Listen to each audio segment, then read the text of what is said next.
Okay, I just want to go ahead and do a little garden tour here. I have everything in. I planted tomatoes, I don't know, what was that, like 4 weeks ago? So I wanted to give you an update. I wanted to show you what I was growing, kind of show you how we survived all that rain. If you were here in Holland, you know we got just tons of rain. So anyway, looks pretty good to me. Here we have, let's see, some of the bush type tomatoes right here. It looks like that one there is the New Yorker, and that's a globe determinant type. Let's see, and then the Maglia Rosa determinant, and excuse me if I end up not saying these names properly, so I guess I should have bought them according to that. No, I'm just kidding. I'll grow anything. So anyway, okay, let's see. None of these have tomatoes on them yet, but I have others that do. And if you notice, I use an A-frame trellis. Let me show you that real quick. I use an A-frame trellis, and this one I get on Amazon, and it actually combines two different ways. And then I have my tomatoes in the middle, and then I like to do my beans on one side and my peas up the other, like that. And that kind of works out for me. And then if you want to get adventurous, you can always use the space in between at the bottom to add in some herbs, especially something that will bolt if, you know, if it's too hot. Maybe dill. Dill would be a good one. Perhaps something like that. So that's what I have there. And if you notice, also the bottoms are nice and clear all the way up. Probably that's about 12 inches. That's kind of like where I like to go, making sure that it's about 12 inches from the ground. Okay, so over here I have my my arbor, and I did 2 on my arbor. So I have 4 tomato plants in this one bed, and it's a 4x6 bed. This is Negrillo de Almoguero, I think that's what that is. Almoguera. I apologize if I didn't say it correctly.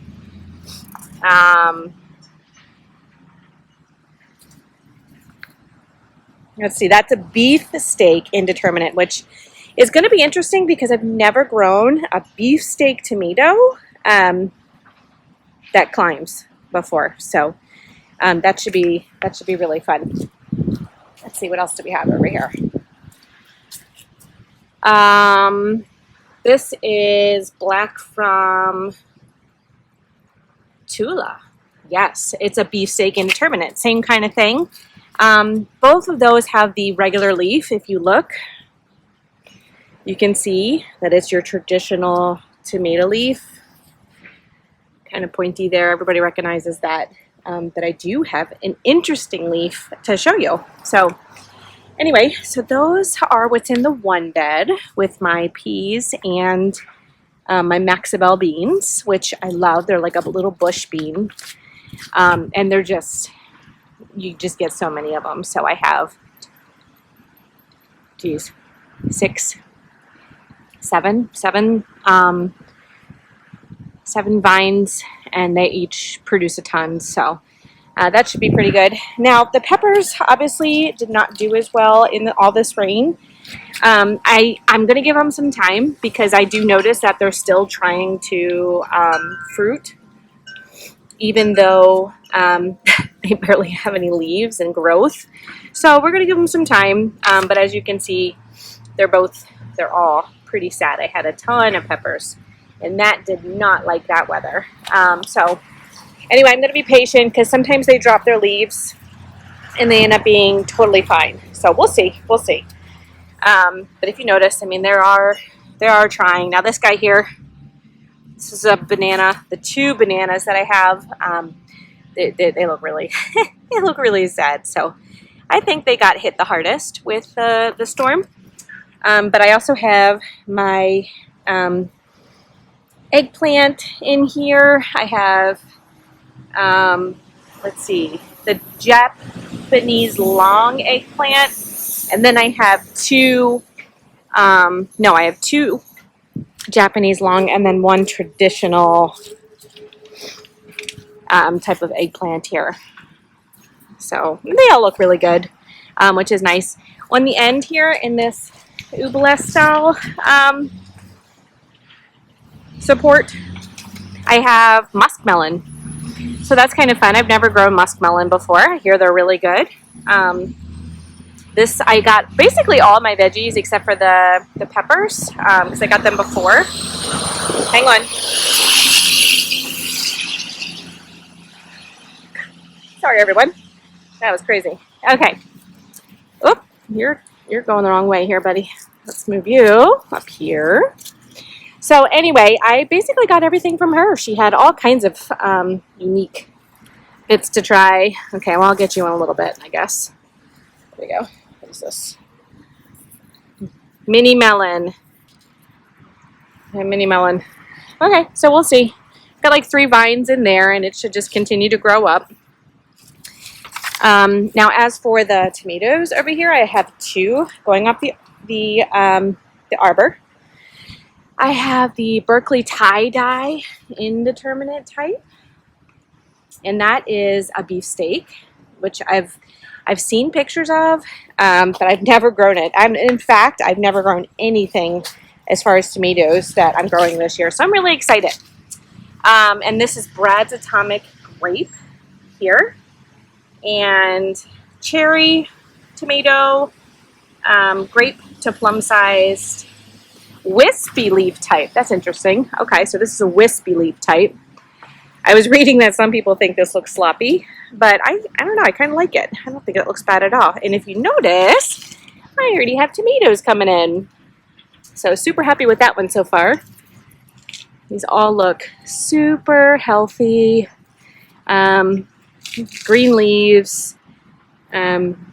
Surprisingly, the water damage is really non-existent. I don't see any problems. So that's great.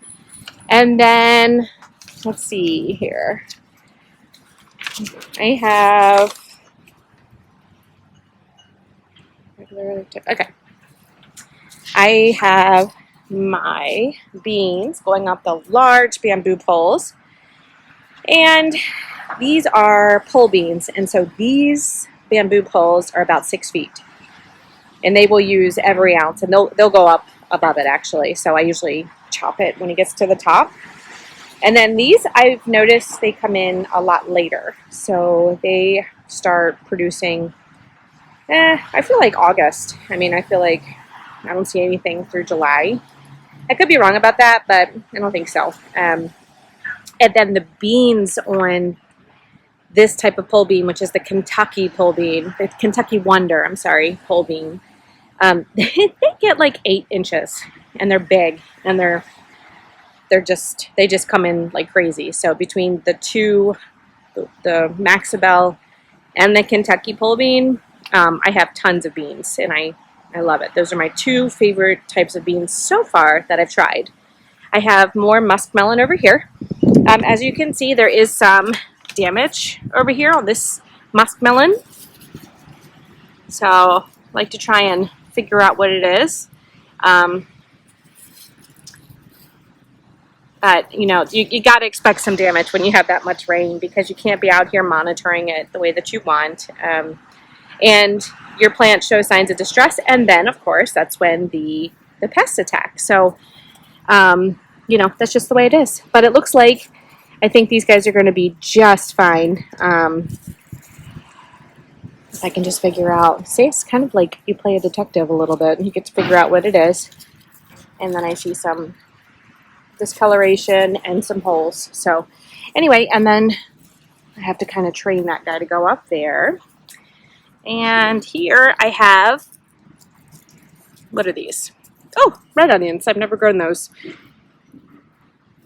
I've grown yellow onions, and I love planting onions kind of wherever I have space, because pests don't really like the smell. So they're great to just kind of tuck in whenever you can. I have scallions growing and garlic chives, the regular chives, the onion chives, and over here I have some kale and some lettuce, and I've already, as you can see, I've kind of cut for dinner just tons of it. The other day we had a big salad. So, but this is the butter crunch, and it's also really, really good for wrapping your, lunch meat instead of eating all the bread if you don't want that.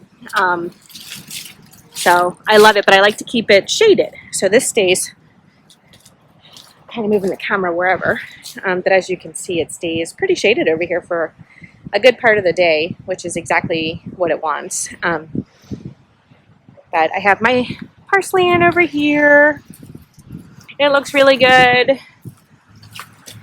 Do I see any caterpillars? No, I don't, but I wouldn't mind if I saw one. Anyway, okay, so over here I have 2 more tomatoes. I have the Sun Gold, which is the only hybrid tomato that I'm growing. But it's like a favorite, and I've never grown it, and so I had to try it. I hear it's delicious, and I can't wait to show you what all these look like when it's time to harvest them. It's super exciting. So let's see, this is the Sun Gold, and it's a cherry indeterminate, the regular leaf type, and apparently it's got a little citrusy flavor. And let's see, my kale. What do I have over here? So the other climber right here, you see, is the Black Beauty, and that's an indeterminate. And that's, am I saying this right? It's a saladette. It's like a little grape type, I believe, of tomato. And indeterminate, dark globe, and it's an heirloom, of course. And then it has a regular leaf type. Let's see. Oh, but wait, I forgot to show you. I have tomatoes already on my Sun Gold. You see? You see those? So that's kind of exciting. And these guys are just taking over. And I use the BioSilk, the BioStretch twine to tie it up because it's kind of like pantyhose. It's very soft. It's no damage, as you can see. It's been tied up for a while. I mean, even the stuff on the bottom is showing no signs of, like, no puncture, no injury, and it's, been up here for a while. So I really like that for my tomatoes. Let's see. Down here I have Earl of Edgecombe, and get this. Here we go. This is an indeterminate type of tomato, but it's a bush style. And I'm still trying to fully get this right, but it has to do with the amount of tomatoes that the plant can grow in a season. So this one will continue to flower and grow, which is usually these bush types are determinate, and they have only a certain amount and then they stop. They stop in a certain part of the growing season. But this guy should continue. And please correct me if I'm wrong, but I believe that's what Dawn was saying. And she's the lady who I buy my heirloom vegetables from here. And it's Plants with Stories. So, oh, hi, Bee. Hi, girl. Okay, and then down here, I have, oh, is this Brandy Fred? What is it? Huh, let's see, what's it say? I think it is.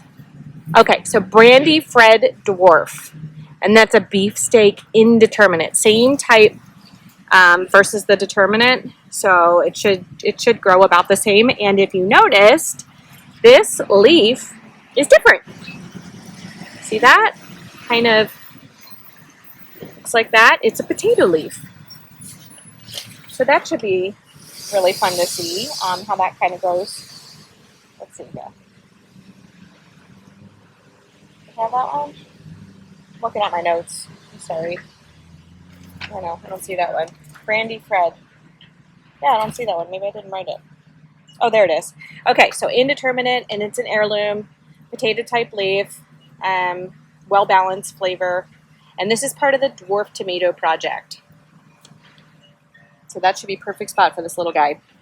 Okay, so I'm going to back out. Oh, and I have my nasturtiums here, which these guys work as like a trap crop, and aphids love it, and you can eat them.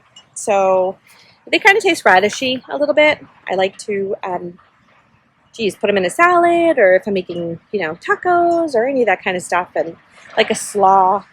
I like to add it to that. The other day, I added it to my my salad. So they're really versatile, super yummy. But then they also flower, which it has not started doing yet, but that's okay. Here we go. Okay. Borage that decided to sprout up over here from last year, and I'm going to let it because it's actually really pretty. It's a pretty color. And then the little bees love it. So I love borage in my garden. It's edible too. I've never eaten it because it's hairy, but some people really enjoy it. But it is a pretty flower if you're trying to decorate, or, like decorate a cake or dessert, totally edible, really pretty. So let's see, I have blueberries over here and over here. They'll get to be about 4 feet. And then I'm trying corn for the first time. This is peaches and cream corn. So it's pretty tall. You can't really tell, but it's probably a little past my knee, some of it's lower. Oh, what is that? Is that a beetle? No, it is. Okay, so then I have all kinds of zucchini here. I got 2 of the zucchinis from Plants with Stories over there. And the one is a Florentino zucchini, looks like. And then, what's the other one?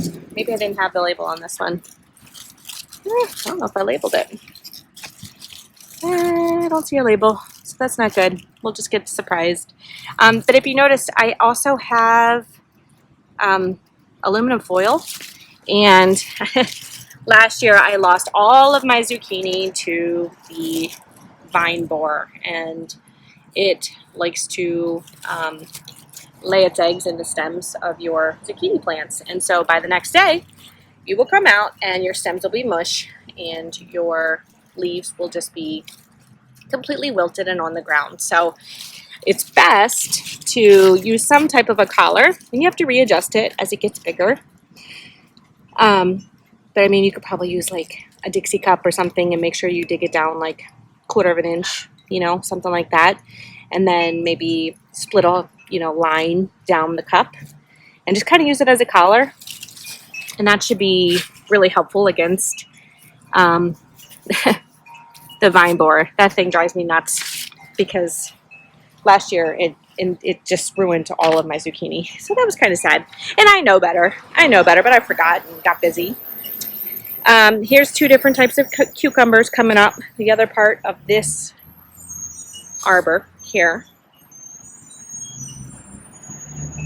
So that's kind of fun.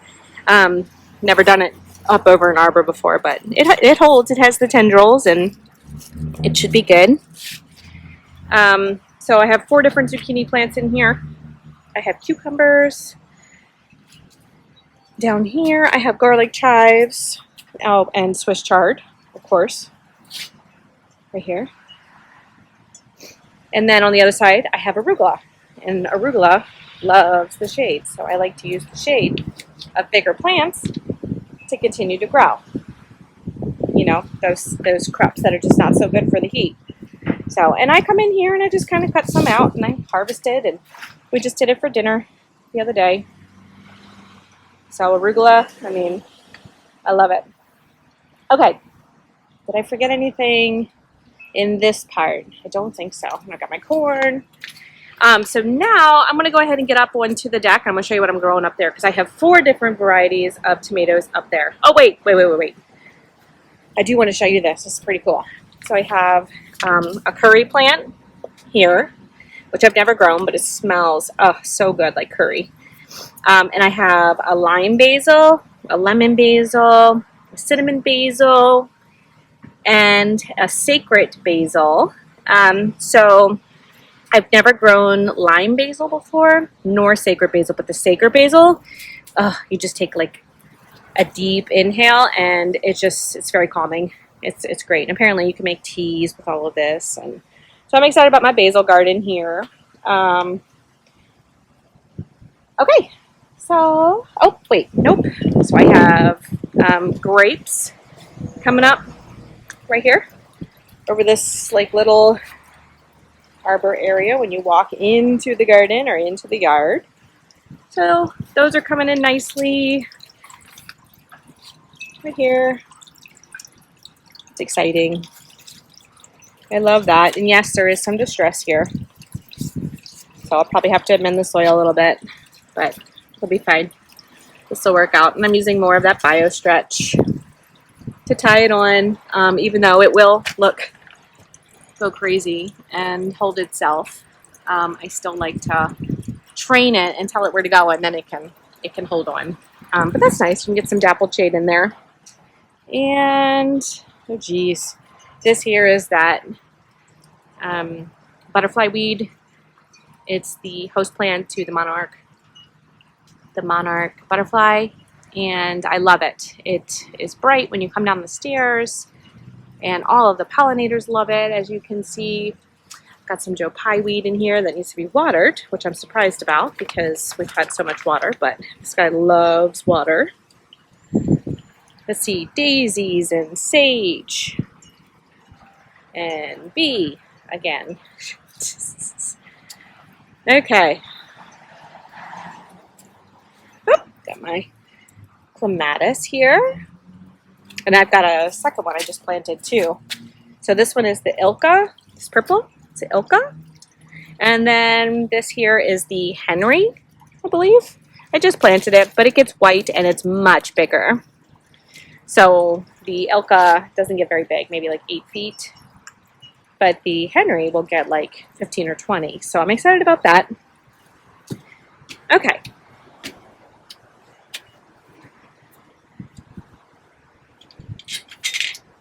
Let's see what we have here. Okay, so I have my kale, and it has been attacked a little bit by the cabbage loper, which is the white butterfly.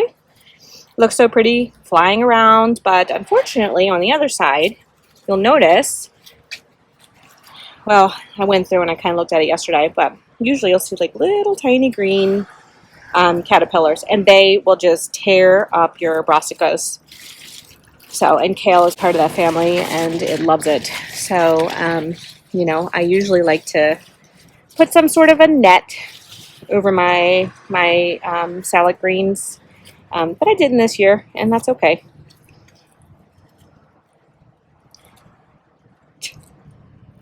I always find a visitor, figure out what to do here and there. Okay, some collards in here. These are getting way too big, so it's time to pull those out. Okay, but if you notice, I snuck in some tomatoes. You can see them, kind of. And we have, let's see, Beauty King Dwarf, and it's an indeterminate beefsteak. And I put this in here because it's supposed to stay small. It's supposed to get like 2 feet, even though it's an indeterminate, so it's kind of crazy. So that one is the Beauty King. It's a beefsteak. So this indeterminate tomato that I have in this little tiny planter box right here is gonna have beefsteak tomatoes. So I mean that's big, you know. So I'm excited to see what that is. It's a traditional leaf. Let's see what else we have. Mary's Cherries, indeterminate, and it's also a dwarf type. Oh, okay. Here's a perfect example. I did not see this guy here, and look how it's looking. It's not looking very good. So it's really important I come in here and I just kind of pull that off. See, anything that's touching the ground like that can or the soil rather, can make your tomatoes get disease. So we have to get rid of that. And I guess I missed it, and I sure enough did. But look at it. Not good. So, but everything else looks like it survived just fine. Oh! Oh my goodness. Look at you. You grasshopper? Look at that. And I'm going to leave them. I know people would get rid of them, but I'm going to leave them. This here I'm using basically just for the blooms of this because they taste like broccoli. These are Asian greens, but the flowers taste a lot like broccoli. So, worth keeping for me. Okay, let's see. And two more. We have the new big dwarf, and that's an indeterminate beefsteak there. And a lot of these guys, the stem is so strong. I mean, I might need to stake it, of course, because some of the tomatoes are very, very heavy. Oh, look, it's getting tomato in there already. Yeah, happy with that. That's good. Tons of flowers. And last, look at that. I missed another one in the soil, and it's already starting to change. Just an example for you. Should be using my clippers, but I don't have them right now. So, okay. And this one is the Coastal Pride Dwarf Indeterminate Tomato, and that is the last one that I have. It's a traditional leaf. I don't see any tomatoes starting on this one yet. I don't see any hornworms. I don't see any frass. I don't see any problems from the rain, so I'm happy with that. And this one is a dwarf beefsteak, indeterminate, heirloom. Yeah, juicy, sweet, and fruity. So anyway, that's kind of what I have going on. In my garden beds, I've got lots of food going. That's just this part of the yard. I have others in other areas, but that's it for now. So anyway, I hope you enjoyed this video, and let me know what you're growing. You know, if you can tell me what kind of tomatoes you have, or what your favorite crop is this season, or what's going well, what's not going well. I'd love to hear it. So, all right, until next time, I'll talk to you soon.